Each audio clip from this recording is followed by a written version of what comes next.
시청자 여러분 안녕하십니까? BOA 뉴스투데이 시작합니다.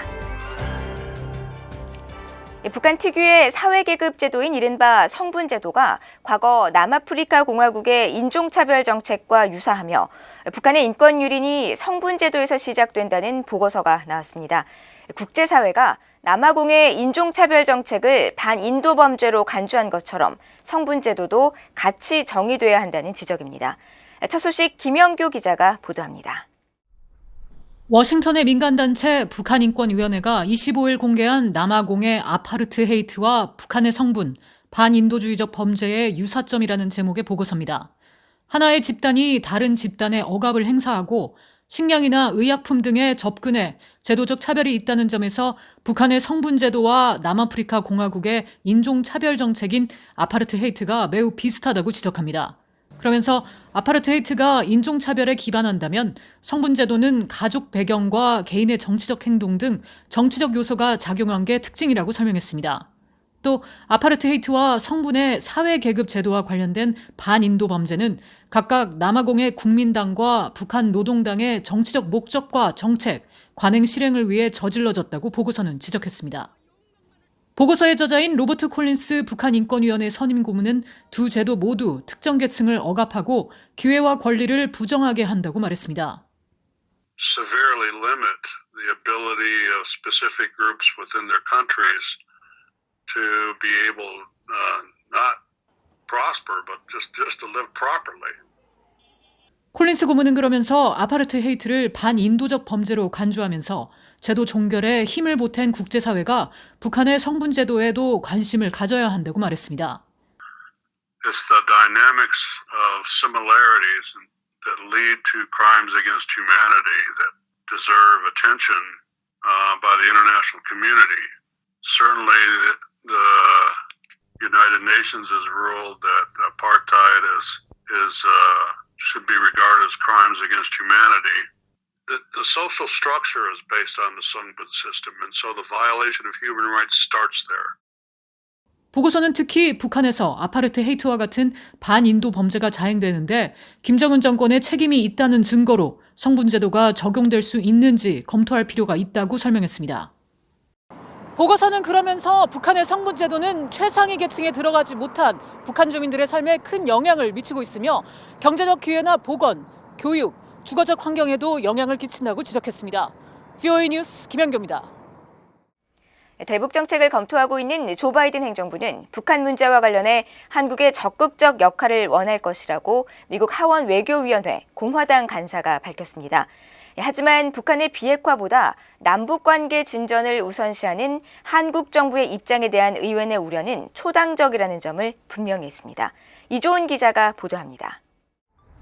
미국 의회 하원 외교위원회 공화당 간사인 스티브 차봇 하원 의원은 바이든 행정부가 북한 관련 문제의 핵심적인 한국과 강력한 관계를 지속하고 싶어 한다고 밝혔습니다.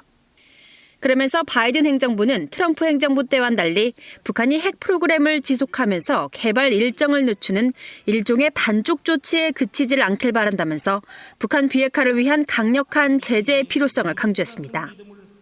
I would hope that the new administration continues that and that they do not come to some half measures where they essentially buy into the fact that North Korea can continue to have a nuclear program but slow it down to some extent. I think our position has to be full denuclearization and that we have to continue to have tough sanctions in order to accomplish that. So I don't think it's any time for the United States to go soft on North Korea. 또 바이든 대통령은 북한의 김정은 위원장을 만나기 위해 안간 힘을 쓰지 않을 것이라면서 도널드 트럼프 대통령은 김 위원장을 3번이나 만났는데 별다른 이득을 보지 못했다고 지적했습니다. The benefits from that were certainly limited, to have met 3 times face-to-face with Kim Jong-un, to meet again with a new president. I certainly wouldn't recommend that myself unless there is some sign that Kim Jong-un and the North Koreans will be more cooperative than they have been. 차보드 의원은 이어 바이든 대통령은 한국과 좋은 관계를 원하고 한국의 적극적인 역할을 원할 것으로 예상했습니다. 그러면서 한국의 남북 관계 개선을 우선시하려는 한국 입장에 대한 회의적인 입장을 밝혔습니다. 북한과 나은 관계를 갖는 것은 좋고 독려해야겠지만 북한은 미국에 도달할 수 있는 대륙간 탄도미사일을 개발하고 있는 상황에서 미국의 입장은 반쪽 비핵화 조치가 아니라 한반도의 완전한 비핵화가 궁극적 목표임을 이해해야 한다면서 남북 관계를 우선시하는 데 대한 의회 내 우려는 초당적이라고 지적했습니다. I don't want to name names, but I think both parties have the same concerns. If there's nuclear weapons that end up heading our way from North Korea, it's not going to make any difference at all whether you're a Democrat or a Republican. 차보드 의원은 이어 최근 논란이 되고 있는 한국의 대북전단 금지법에 대해서도 잘 알고 있다고 밝혔습니다. 차보드 의원은 그러면서 대북전단 금지법은 한국 정부가 북한의 김씨 정권과 나은 관계를 갖기 위한 것이라면서 한국은 탈북민이든 누구든 북한으로의 정보 유입 시도를 막는 것을 재고할 것을 권하며 이 문제는 청문회뿐만이 아니라 하원 외교위 차원에서도 다루길 원한다고 말했습니다. VOA 뉴스 이존입니다. 미국 국방부가 북한의 계속되는 대량 살상 무기와 핵 역량 개발은 미국뿐 아니라 영내 동맹과 우방의 안보에 위협이 된다고 밝혔습니다. 존 커비 국방부 대변인은 26일 정례 브리핑에서 향후 대북 접근법과 관련해 강경한 입장을 취할지 아니면 외교를 지원할지를 묻는 질문에 이같이 답하면서 바이든 대통령은 국방부가 외교를 지원해야 한다는 점을 분명히 했다고 말했습니다. 커비 대변인은 그러면서 미국 정부의 대북 정책 검토와 관련해 국방부도 이를 지원하고 있으며 이 과정에서 입장을 반영하며 진지하게 임할 것이라고 설명했습니다.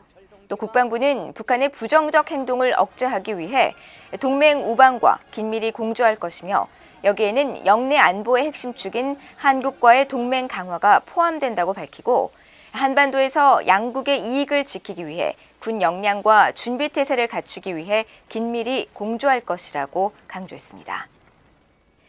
미국의 존 커비 국방부 대변인은 25일 조 바이든 대통령의 지시로 미군이 시리아 동부에서 이란의 지원을 받는 민병대 기반 시설에 대해 공습을 진행했다고 밝혔습니다. 커비 대변인은 이날 성명을 통해 이번 공습은 최근 미국인과 동맹국들에 대한 공격과 계속된 위협에 대응하는 분명한 메시지를 보내는 것이라면서 바이든 대통령은 미국과 동맹을 보호하기 위해 행동할 것이라고 밝혔습니다.